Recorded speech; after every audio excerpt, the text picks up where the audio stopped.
Hi guys, how are we all doing? Welcome back to my channel. If you're new on this channel, we say a very big welcome to you on this platform. Yeah, it's all about positive vibes only. And if you're a returning subscriber, it's just so good to have you. Thank you for the love shown on the last video. I really appreciate. Thank you so much and God bless. But without further ado, let's dive right into today's video. Yeah.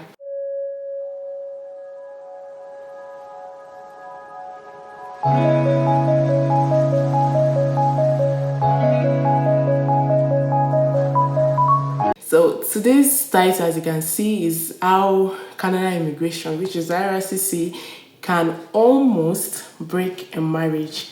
As you can see, we waited for like 17 months before we got our own application approved. So in February 2020, we got married. And it was a crazy time, safe. We got married. I got to know I was going to get married in like 2 weeks, and it was crazy. Don't worry, I'm going to just say all about it later because that is not the focus about this video. But yeah, let's just say we got married in February 2020, and then in April, we submitted the application precisely April 20th, and it was received by IRCC. I'm going to be saying IRCC more because that's the name for the immigration wherever.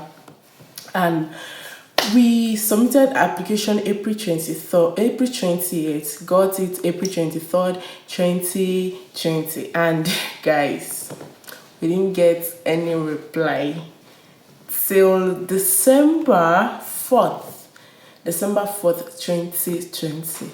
8 long, crazy months. I bet you guys. It was crazy because we didn't hear anything. I think around October, we got like, before we got a temporary application number, we got, in October, we applied for a visiting visa, thinking that one was going to even work before we get the spousal sponsorship application going. So we're like, okay, let's just do it and all that. But up to today that I'm still talking to you, we've still not gotten a reply yet. But yeah, during the period of 8 months, it was crazy. It was not fun. It was, I'll say, it put a strain on our relationship. Pressure from, when you're from Africa now, precisely you're even from a Yoruba setting, is not what you want to deal with at all. It was crazy, left, right, center. People were telling me, this man is just married you for fun, you're going to just stay there, don't worry, you just be giving you belly now, you just get pregnant and then you'll be giving, all sorts of what if and what not. And guys, there are days where I will cry. There are days where I'll be like, nothing you say to me can get to me. But it was just like that. But yeah, in the process of waiting, in the period of 8 months, it wasn't easy, but with God on our side, with the gift of people, there were lots of people that rallied around us, made us feel like this journey is not a journey we can go alone, that, right? So it was more of encouraging us, holding our hands in prayer, praying for us, giving us all the vibes that we need to get going, even when things are crazy and all that. So I'm so grateful for the gift of people, but it is not easy still. When you still have to deal with time difference with your husband far away, sometimes you really need to talk to him urgently, and then you remember that he's at work, you can't call, and then you remember that, it's night already, it's my own money, he needs to get some sleep, he's working so hard, and a lot of whatnot, and albeit, but we thank God that we were able to scale through. So December 4th, I remember it was on a Friday. I already slept, so it was still 4th in my husband's side, but it was 5th in my own side. So I woke up and I was like, babe, check your email, and I'm like, yo, what is it? And then that was it, boom, we saw AOR. What we mean by AOR is acknowledgement of receipts, that they've gotten your application and they've given you a file number. So finally you can track your application, where it gets to the status. Basically, you can do the status of your application basically. But you remember I told you guys that they gave us temporary application number. That temporary application number is really nothing, but it helps to know that your file is not lost yet, it's still with them. So it doesn't, you can't track it, you can't do anything with it until they've put it in the system. That is where you will get your proper AOR. So your proper AOR, we have something that will start with F under family sponsorship. So it's just like F with family, right? But I didn't mean it's still temporary. There will be like something like X in front of the F, so it will be like SF. So we're still having that XF, not until that December 4th. And then on the 7th, we got sponsor approval. What we mean by sponsor approval is, yeah, your husband, you vetted your husband or your partner, and they know that yes, this person is actually legit to sponsor you. So that's what sponsor approval means. After sponsor approval, our file moved to Shanghai. In fact, we didn't even know, we thought it had moved to Ghana because that was what we saw in the email of the sponsor approval. But boom, we just called because there was just a long silence again. I mean, this silence was just killing, right? We saw, I just had to tell my husband that, please, can we just call these IRCC people? And then we called. They will not even pick. They even have a specific time for them to pick. So we called them and they were like, our file is in Shanghai, China. I'm like, how does it correlate? I'm from Africa. It moved to Shanghai. That was, we don't even know when it moved to Shanghai. But then March 22nd, 2020, we got something we called medical request. So I got medical request March 22nd and we did medicals. We passed medicals, and after passing the medicals was when they now sent our application to Accra, Ghana. That is the High Commission of Canada for Africans. So the office is in Accra. So after medicals was passed, silence again, and then about a month of silence, we got pre-arrival services. So what we call pre-arrival services is like they will give you a background knowledge of what Canada is, how to work in Canada, your settlements, how to get like settlement for yourself, maybe housing, food, shelter, all those things. It's just basic things for you to know in Canada. Then the province that are paying more, the province that are expensive, and the province that you can still live with, you know. And yeah, that's all those things that you need to get done and you need to know about even before entering Canada, so you're not shocked.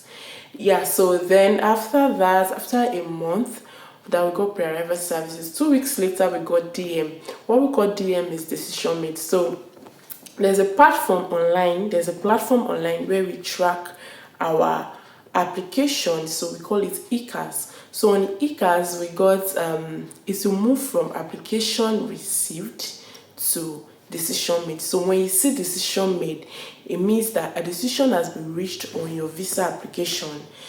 When you get a DM and you do not get like an immediate, they get passport requests almost immediately, but we didn't get that. We had to wait like a month, and we got it exactly a month from when we got DM.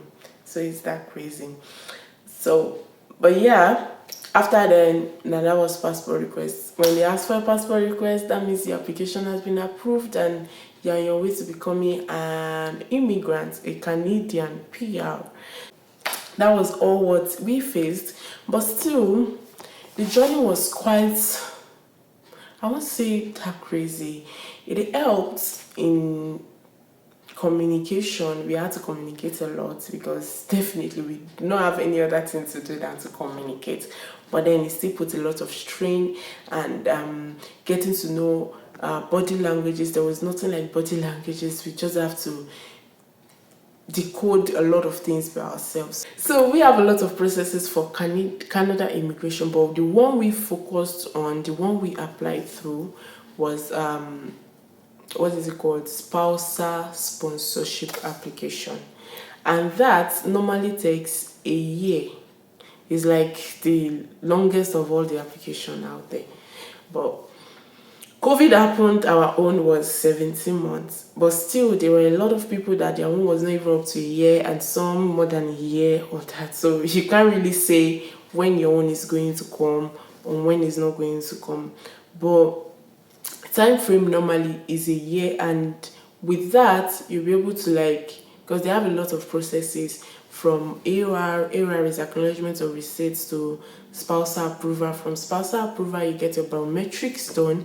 But we got our own biometrics done in the visit visa that we applied for in October, so there was no need of doing that in the spousal application. So it's just like telling you now that if you already submitted your biometrics for a temporary visit visa, you don't need it for, maybe if you're applying for express entry, spousal sponsorship, PMP, or any other thing. Once you already have a biometric and it's valid for 10 years, so any of those can be useful for. So you can just get it done and that's it. After biometrics, you get your medical request. After your medical request, you pass your medicals, obviously. And there are processes where there are instances where medicals are not passed. That is when they call it medical inadmissibility. That you didn't pass medicals. Maybe they can't, maybe you have a medical condition they can't meet up with and all that. So, but it's not that crazy. It's not that crazy. So after medical pass, then you will get that's when we get AR2. That is when your file will leave the central processing unit to your local visa office, and your local visa office will be the one that is meant for your country. So for our country was Accra. So after that, they will now check your file again, do all the stuff like that. When they now see that your relationship with your partner is genuine, that is when they will now give you pre-arrival services. So they already know that they are going to give you visa, but within that period where you are still waiting for them to collect their decision and all that, you will have to be learning more about Canada, what to expect, how to prepare for cold season, because Canada is definitely a cold country. You know that, right? So then after that, what else? After your pre-arrival services, you get your DM and decision made. After your decision made, and then you get your passport request. So that was it. But I can basically say what made our own application to be that long was COVID, because we submitted and then COVID happened. It was crazy. Our file was just lying in their offices for months. People had just to be safe. COVID was crazy, so there was nothing like you need to go and check a file or something like that. So, and there were a lot of backlogs, so that kind of like slowed down the process and all that. But I know of all other places, I know of all other routes that you can follow to enter Canada, not basically spousal sponsorship. We have provincial nomination, we have federal skilled workers, we have express entry, we have quite a number of them. But if you want me to like talk more on that, just let me know in the comment section, engage me, and then don't worry, I will give as much information as I can lay my hands upon and get it across to you. So that's it about this video. I hope you enjoyed every bit of it. I tried as much as possible to like tell you a lot of basic details that you need to know about what happened, what really went down and all that. But yeah, that's just it, and I will see you in my next video. I'm going to take you guys along with me as I get my SIN, as I open my bank accounts, as I shop for things, you know, just to much prepare me for my life out there in Canada, how to get my job, how I'm applying, all the stuff and all that. So I will see you in my next video. So do well to subscribe, engage me in the comment section. Let me know what you want to talk about. Let me know what is not clear to you, and just let me know. Let's vibe on the comment section. And yeah, I'm your girl. Till next time, take care, peace. I love you, I love you, I love you.